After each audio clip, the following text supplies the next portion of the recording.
유난히 햇살이 밝고 뜨거운 빛이 마치 꿀을 붓듯 마을 전체를 감싸고 있었다. 마을을 가로지르는 강물은 맑게 흐르지만 막 장마가 끝난 터라 물살이 평소보다 거세고 수위도 높아 주민들을 긴장케 했다. 강갠 푸른 들풀이 무성했고 그 사이에 피어난 들꽃들이 바람에 가볍게 흔들리며 평온해 보이는 풍경 속에 은근한 위험이 도사리고 있음을 넌지시 드러냈다. 그날 울퉁불퉁한 흙길을 따라 윤미숙 할머니, 40대 후반쯤 되어 보이는 마른 체구지만 강인한 인상을 지닌 여성과 낡은 등나무, 바구니를 들고 조용히 걸어가고 있었다. 바구니 안에는 갓 수확한 몇 줌의 채소뿐. 그녀는 온갖 일로 생계를 이어왔다. 마을 사람들의 밭에서 잡초를 뽑아주기도 하고 장에 나가 물건을 팔기도 하며 다른 집안 농사일을 도와주기도 했다. 고단한 삶이었지만 그녀 입가에는 늘 미소가 떠나지 않았다. 햇볕과 바람에 그을린 얼굴엔 잔주름이 배었고 검은 머리칼 사이사이 일찍부터 흰 머리가 섞여 있었다. 그녀는 마을 끝자락 숲가에 붙은 초가집에서 혼자 살았다. 남편도 자식도 없었지만 한 번도 자신의 처지를 한탄한 적은 없었다. 그날 일과를 마친 뒤 미숙 할머니는 강가를 따라 천천히 걸어 집으로 돌아가고 있었다. 산들바람이 더위를 조금이나마 식혀주었고 풀숲에서는 벌레들이 나직이 울어댔다. 허리가 뻐근했지만 그래도 하루 일과를 무사히 마쳤다는 안도감에 그녀의 마음은 살짝 들떠 있었다. 그러다 문득 어디선가 희미하고 끊어질 듯한 구조 신호가 들렸다. 할머니는 걸음을 멈추고 잘못 들었나 싶어 귀를 기울였다. 잠시 후 그 소리는 조금 더 또렷하게 들려왔다. 해 주세요. 미숙 할머니는 얼른 바구니를 나무 그루터기 옆에 내려놓고 소리가 나는 쪽으로 뛰었다. 거센 강물 쪽을 내려다보니 햇빛을 받아 반짝이는 물. 위에서 어린아이로 보이는 작은 몸뚱이가 허우적대고 있었다. 간신히 팔을 휘저었지만 이내 힘이 빠져 가라앉을 듯했다. 망설일 틈도 없이 할머니는 강물 속으로 뛰어들었다. 얼음장같이 차가운 물살에 몸이 흔들렸고 유속도 빨라. 몇 번이나 휩쓸릴 뻔했지만 그녀의 머릿속엔 오직 아이를 구해야 한다는 생각뿐이었다. 마침내 아이의 젖은 옷자락을 잡아 끌어올렸다.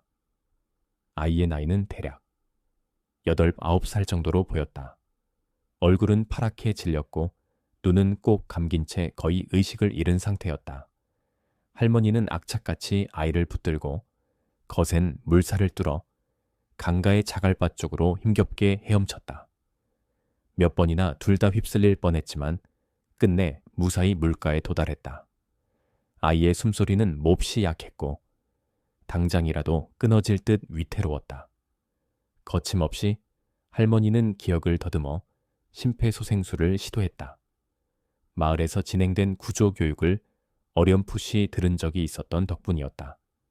한참이 지나서야 아이는 물을 토해내고 연신 기침을 하기 시작했다. 서서히 의식이 돌아오는 듯 보였다. 겁에 질린 아이의 눈은 계속 흔들렸고 할머니는 다급하게 아이를 품에 안았다. 이제 괜찮아, 걱정 마. 아줌마가 여기 있단다. 근처 주민들이 달려와 담요를 가져다주고 어떤 이는 겉옷을 벗어 아이에게 덮어주었다. 할머니는 아이의 옷을 짜내고 몸을 감싸준 뒤 허둥지둥 그 아이를 자기 집으로 데려갔다. 초가집이라 허술하지만 마땅한 돌봄을 받을 곳이 할머니 댁밖에 없었다. 그날 밤 아이는 악몽에 시달리듯 깊이 잠든 채 깨어나지 못했다. 할머니는 뜬 눈으로 밤을 새우며 여러 가지 생각을 했지만 가장 큰 걱정은 이 아이가 어디에서 왔고 부모는 어디에 있을까라는 것이었다. 아이가 깨어나면 밥을 먹일 수 있도록 할머니는 흰쌀죽을 조금 쑤어두었다. 집안은 정막 속에서 귀뚜라미 소리만 가득했다.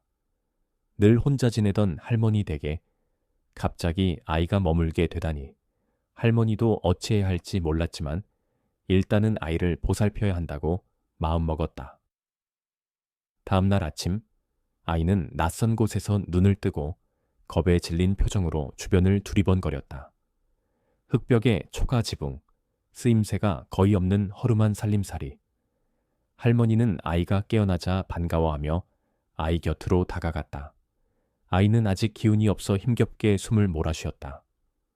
할머니는 아이를 일으켜 앉히고 베개를 받쳐주고 직접 떠먹여가며 죽을 먹였다. 아이는 몇 숟갈을 삼키다가 기침을 하며 눈물을 흘렸다. 아이가 좀 진정되자 할머니가 조심스레 물었다. 이름이 뭐니? 집은 어디야? 어떻게 강에 빠진 거니? 아이는 아무 말도 못하다가 갑자기 크게 울음을 터뜨렸다. 흐느끼는 소리에 할머니조차 무슨 말을 하는지 제대로 알아들을 수 없었다. 다만 아이는 손흥민이라 이름을 밝혔다. 가족이 어디 있는지는 모르겠고 왜 강에서 떠내려가던 중이었는지도 기억나지 않는다고 했다. 마치 무서운 사고로 모든 기억이 뒤엉켜버린 듯 아이의 눈동자엔 두려움이 가득했다. 할머니는 일단 마을 사람들에게 아이의 신원을 물어보러 다녔지만 누구도 아는 바가 없었다. 혹시 잃어버린 아이가 있느냐고 물어도 소식이 없었고 아이를 본 적도 없다고 했다. 궁금증에 몇몇 마을 주민들이 찾아와 아이를 구경했지만 누구도 아이를 알아보지 못했다. 결국 별다른 단서를 찾지 못한 채 할머니는 아이를 계속 돌볼 수밖에 없었다. 마을에서는 자기 먹고 살기도 힘든 사람이 애를 데려왔으니 저거 괜히 큰 짐 한 개 되는 것 아니냐라며 수군대는 소리도 나왔다. 그래도 할머니는 개의치 않았다. 오랫동안 혼자였던 그에게 뜻하지 않게 생긴 작은 동반자. 비록 미래가 불투명해도 아이와 함께하는 매일이 외롭지 않았다. 며칠이 지나자 손흥민은 기력을 점차 회복했다. 또렷한 이목구비의 총명함이 엿보였지만 힘든 기억 탓에 늘 불안해 보였다. 밥을 먹다 말고 물에 빠진 장면이 떠올랐는지 그만 그릇을 떨어뜨리기도 했는데 할머니는 괜찮다며 아이를 안심시켰다. 됐어. 걱정 마. 이제는 안전하니까. 본래 타인이었는데도 아이는 마치 제 엄마를 대하듯 할머니에게 의지했다. 아침에 할머니가 밭일을 나가려고 하면 아이는 집에서 마당을 쓸거나 채소를 씻는 등 힘닿는 대로 잔심부름을 돕고자 했었다. 밤이 되면 둘은 작디작은 부엌 화롯게 앉아 이런저런 얘기를 나누었다. 그 중에서도 아이가 축구 선수가 되고 싶다고 말할 때면 그의 눈동자는 반짝반짝 빛났고 할머니 또한 덩달아 웃음을 지었다. 흥민아, 축구가 좋니? 네. 전 한국에서 제일 잘하는 선수 되고 싶어요. 아이의 목소리는 아직 떨렸지만 결심만은 또렷했다. 그러면 할머니는 마음 한구석이 짠해졌다. 이 아이의 앞날이 어찌 될지 모르는데 싶으면서도 아이의 소중한 꿈을 꺾고 싶지 않았다. 그저 건강 잘 챙기라는 말과 함께 언젠가 가족을 찾고 원하는 길을 걸어가길 진심으로 바랐다. 손흥민은 시간이 흐를수록 쑥쑥 자랐지만 끝내 그를 찾는 사람은 나타나지 않았다. 할머니는 여전히 억척스럽게 일하며 아이를 돌볼 여력이 빠듯했지만 아이가 할머니를 도와주는 일도 부쩍 늘었다. 학교 문제도 고민이 컸지만 마침 마을에 있는 초등학교 교장 선생님이 아이 사정을 듣고 연민을 느껴 임시 양자의 신분이라는 형식으로 입학을 허락해 주었다. 주민등록이나 호적 같은 서류는 불완전했지만 어쩔 수 없는 사정이었다. 학교에서 출신이 불분명한 아이로 알려지자 몇몇 학생이 손흥민을 놀리기도 했다. 하지만 그는 신경 쓰지 않았다. 대신 더욱 열심히 공부했고 체육 시간엔 특히 활발하게 축구공을 쫓았다. 뛰어다니는 모습은 남다른 재능을 보여 체육 선생님조차 축구를 타고났다고 칭찬할 정도였다. 방과 후 집에 오면 흥민은 환한 얼굴로 할머니에게 달려가 오늘 골을 넣었다. 고 기쁜 소식을 전했다. 할머니는 그런 아이를 보고 고생한 보람이 있다며 마음이 뿌듯해졌다.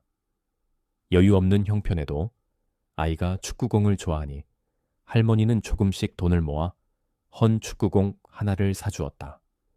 그게 비록 허름한 공이었지만 아이가 기뻐하는 모습을 보며 할머니는 전혀 아깝지 않았다. 초등학교와 중학교 시절 동안 손흥민은 동네 축구 대회가 열릴 때마다 출전에 탁월한 기량을 선보였다. 집이 가난해 운동화가 자주 해졌고 구멍, 난 곳을 여러 번 덧대며 신었지만 그 발에 공이 닿으면 마치 마법이 깃든 듯 폭발적인 움직임을 보여줬다. 골을 넣을 때마다 허름한 옷차림으로 경기장 한 구석에서 지켜보던 할머니가 제일 크게 환호했다. 경기 후 흥민이 달려와 할머니를 안을 때면 주위 사람들도 울컥하곤 했다. 고등학교에 진학한 손흥민은 학교 축구부 코치의 눈에 띄어 또 대회 같은 큰 무대에 참가할 기회를 얻게 되었다. 그러나 그는 갈등에 빠졌다. 멀리 원정 경기를 다니다 보면 할머니를 돌볼 사람이 없었기 때문이었다. 할머니는 나이가 들수록 몸 곳곳이 성치 않아 날씨가 굳으면 뼈마디가 쑤시곤 했다. 하지만 정작 할머니는 손흥민에게 등을 떠밀며 말했다. 나는 괜찮다. 걱정 말고 가렴. 나는 내 꿈 한 번 마음껏 펼쳐보지 못하고 살아온 게 늘 아쉽다. 넌 후회 없는 길을 가야 해. 그 격려에 힘입어 흥민은 망설임을 털어내고 경기에 출전했다. 뛰어난 스피드와 슈팅 실력을 바탕으로 그는 여러 유망주 대회에서 주목받았다. 스카우터들에게 프로가 될 가능성이 높은 재능이라는 평가까지 받았다. 아이가 품은 축구 선수라는 꿈이 서서히 눈앞에 보이는 듯 했다. 곧이어 서울의 한 축구 유스팀에서 그에게 훈련 기회를 제안했다. 문제는 비용이었다. 대도시 생활비가 만만치 않았기 때문이다. 그때 할머니는 자신의 유일한 생계수단이었던 밭을 팔아 손흥민이 서울에서 기숙사 생활을 시작할 수 있도록 자금을 마련해 주었다. 나는 빚도 없고 의지할 친인척도 없어. 내게 소중한 건 이제 너뿐이구나. 두려워 말고 올라가렴. 흥민은 할머니의 희생에 눈물을 쏟았다. 할머니를 꽉 끌어안고 말했다. 할머니, 아니, 저한테는 어머니나 다름없어요. 꼭 성공해서 보답할게요. 서울에 올라온 그는 훨씬 경쟁이 치열한 축구, 훈련 환경 속으로 뛰어들었다. 강도 높은 체력 훈련과 연이은 연습 경기에서 다치기도 하고 무수히 실패를 맛보았다. 하지만 할머니가 모든 것을 희생하고 자신을 지지해 준다는 사실이 그를 다시 일으켜 세웠다. 겨울에는 무릎 부상을 당해 모든 게 끝나는 듯 절망에 빠졌지만 주말마다 할머니가 먼 길을 마다 않고 손수 담근 김치나 콩장을 가져와 건네주며 난 믿고 있으니 네가 잘 이겨낼 거라 확신한다고 격려해 주었다. 할머니는 지친 그의 손을 꼭 잡아주었고 그것만으로도 흥민은 다시 일어설 힘을 얻었다. 점차 부상을 극복하고 더 탄탄해진 기량을 보여준 손흥민에게 드디어 해외 무대의 문이 열렸다. 16에서 17살 무렵 독일 유스팀에 합류하여 현지에서 훈련받게 된 것이다. 공항에서 작별할 때 할머니는 그를 꼭 붙들며 당부했다. 나는 가진 게 믿음뿐이란다. 건강 잘 챙기고 절대 길을 잃지 마. 낯선 독일 땅에서의 생활은 춥고 외로웠다. 간혹 한국에 전화할 때 할머니 목소리가 한층 기력이 쇠한 듯 들리면 흥미는 말문이 턱 막혔다. 무조건 성공해야 한다. 그래야 할머니에게 보답할 수 있다는 절박함으로 매일 미친 듯이 연습했다. 그리고 독일 리그에서 두각을 드러내자 유럽 여러 구단들이 주목하기 시작했고 20살 무렵에 프로 계약에 성공하여 분데스리가 무대에 본격적으로 데뷔했다. 이후 점차 이름을 날리더니 영국 프리미어리그의 토트넘 호스퍼로 이적해 한국 축구 스타로 떠올랐다. 그가 유명해질수록 화려한 스포트라이트가 쏟아졌고 광고 제안과 팬들의 성원이 끊이지 않았다. 그러나 손흥민 마음속에는 늘 할머니가 자리 잡고 있었다. 기자들은 그의 가족사를 잘 몰랐고 가난한 집안 출신이지만 의지로 성공한 선수라고만 알고 있었다. 사실 그는 할머니 이야기를 일부러 공개하지 않았다. 할머니가 주목받고 복잡한 언론에 시달리는 걸 원치 않았기 때문이었다. 그래서 짧은 휴식 기간이 생기면 조용히 한국에 돌아와 할머니를 만나곤 했다. 할머니는 늘 검소하게 살았다. 나는 이만하면 됐다. 돈은 내 미래를 위해 써야지. 어느 해 토트넘의 프리시즌 투어 일정을 잠시 비우고 할머니를 서울로 모셔 새 아파트를 해드리려 했다. 오래된 초가집은 비가 조금만 내려도 물이 새어 할머니가 힘들어 보였기 때문이다. 하지만 할머니는 손사래를 쳤다. 내가 시끄러운 도시에서 어떻게 사니? 여기가 더 좋아. 작은 텃밭도 있고 강바람 쐬기도 좋고. 손흥민은 할머니의 고집을 이해하면서도 조금이라도 편안하게 해드리고 싶은 마음에 결국 마을 근처에 아담하지만 튼튼한 집 한 채를 직접 지었다. 마당도 널찍하게 만들어 할머니가 마음껏 채소를 심고 닭도 기를 수 있도록 했다. 집이 완성되던 날, 할머니는 새집 앞에서 잠시 말이 없었다. 눈시울이 붉어지면서도 감사하다는 말밖에 할 수 없었다. 내가 이런 집에 살게 될 줄이야. 고맙다, 흥민아. 그러자 흥민은 쑥스럽게 웃으며 대답했다. 할머니, 아니 어머니. 저야말로 평생 갚을 수도 없는 은혜를 입었어요. 이건 그저 작은 정성이에요. 세월이 흘러 손흥민은 유럽 리그에서 명실상부한 스타가 되었다. 매 시즌 놀라운 활약을 펼쳐 아시아의 자랑이라는 찬사를 받았다. 하지만 그가 진정 마음의 안식을 찾는 순간은 언제나 고향집에 내려와 할머니가 닭장에 모이를 뿌리는 모습을 바라볼 때였다. 이미 백발이 다 된 할머니는 관절 통증에 자주 시달렸지만 그는 집안일조차 남에게 맡기지 않으려 애쓰는 할머니가 대견하면서도 안쓰러웠다. 할머니, 이제 좀 편하게. 쉬세요. 제가 가사도우미도 구해놨어요. 난 한가하게 있는 게 익숙치 않네. 빗자루로 마당 쓸고 닭 모이 주고 그래야 아직 팔다리가 움직인다는 걸 실감하거든. 할머니를 영국으로 모시고 가려 해봐도 할머니는 난 시골에서 매일 아침 해 뜨는 거 보고 밤에 귀뚜라미 소리 들으며 사는 게 더 좋아 라며 거절했다. 그럴 때마다 손흥민은 가족이란 결코 혈연만으로 이루어지는 게 아니라 이렇게 서로를 위하고 함께 있어줄 때 완성되는 것이구나 하고 깨달았다. 그는 가끔씩 회상했다. 그날 강물에 떠내려가던 내가 그녀에게 발견되지 못했다면 하고 지금의 그의 삶은 온통 그녀의 헌신 덕분이었다. 그러던 어느 날 토트넘에서 중요한 시즌 막바지 경기를 앞두고 있던 시점에 할머니가 갑작스레 쓰러져 병원에 입원했다는 소식이 전해졌다. 파티를 하다가 기절하였고 의사는 심장판막증이 심각해 즉시 수술이 필요하다고 했다.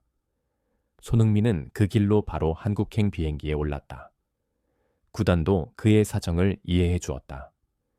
병원에 도착하자 할머니는 지쳐 보였으나 손자의 손을 잡으며 미소 지었다. 왔니? 울지 마. 별일 아닐 거야. 약해진 목소리에도 할머니는 경기는 잘하고 있니? 다치진 않았니? 라며 되레 손흥민을 먼저 걱정했다. 그는 가슴이 먹먹해질 수밖에 없었다. 의사 말로는 수술 성공률이 높지만 할머니 상태를 봐가며 경과를 지켜봐야 한다 했다. 손흥민은 수술 전후로 병실에 머무르며 죽을 먹여드리고 손발이 차가워지지 않게 주무르며 지극정성으로 간호했다.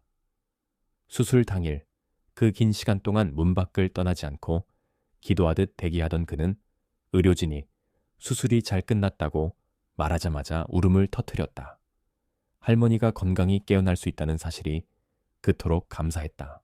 며칠 뒤 마취에서 깨어난 할머니는 여전히 힘이 없었지만 평온한 미소로 말했다. 또 네 얼굴 볼 수 있어서 다행이다. 손흥민은 할머니의 야윈, 손등에 고개를 묻고 울먹였다. 제가 할머니께 받은 걸 생각하면 아직 아무것도 갚지 못했어요. 부디 오래오래 저와 함께 계셔주세요. 할머니는 여전히 너그러운 눈빛으로 대답했다.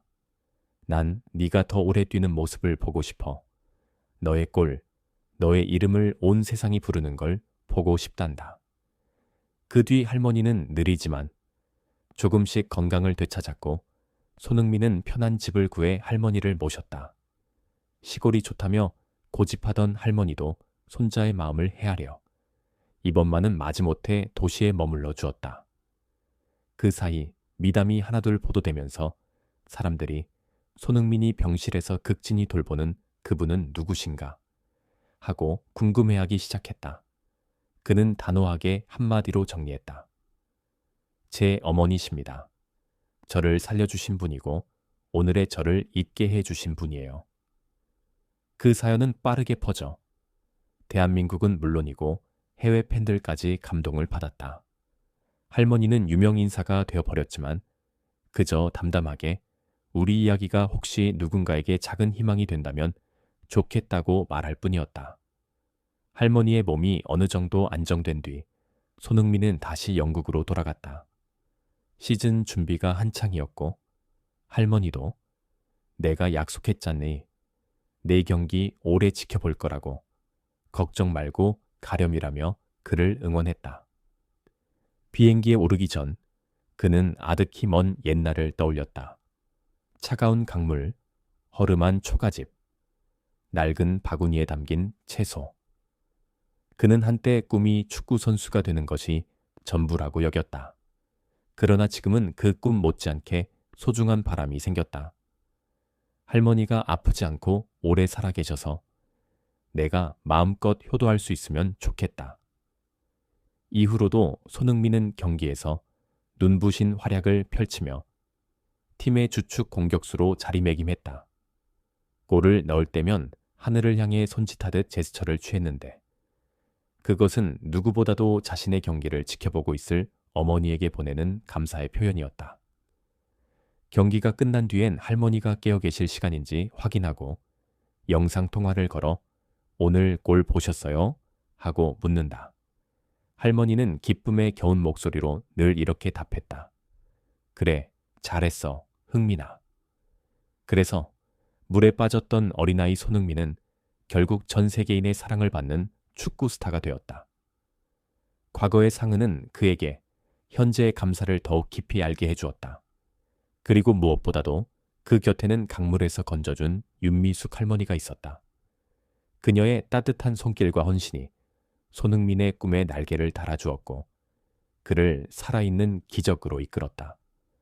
번뜩이는 재능이나 프로 무대의 화려함 속에서 누군가는 과거를 잊기 쉽다. 그러나 손흥민은 결코 잊지 않았다. 피 한 방울 섞이지 않았어도 진정으로 서로를 가족이라 여기는 관계가 있음을 그는 온몸으로 배웠다. 때론 가족이란 똑같은 성을 나누는 게 아니라 서로를 위해 기꺼이 희생하고 사랑하는 마음의 끈으로 맺어질 수 있음을 두 사람이 증명해 주었다. 그리고 그날 이후로도 손흥민은 늘 할머니를 어머니라 부르며 감사와 애정을 표현했다. 할머니 또한 나의 아들이라 부르며 자랑스럽게 지켜보았다. 진정한 가족이란 어떤 의미인지, 그들이 함께 걸어온 길은 우리에게 소중한 깨달음을 전해준다.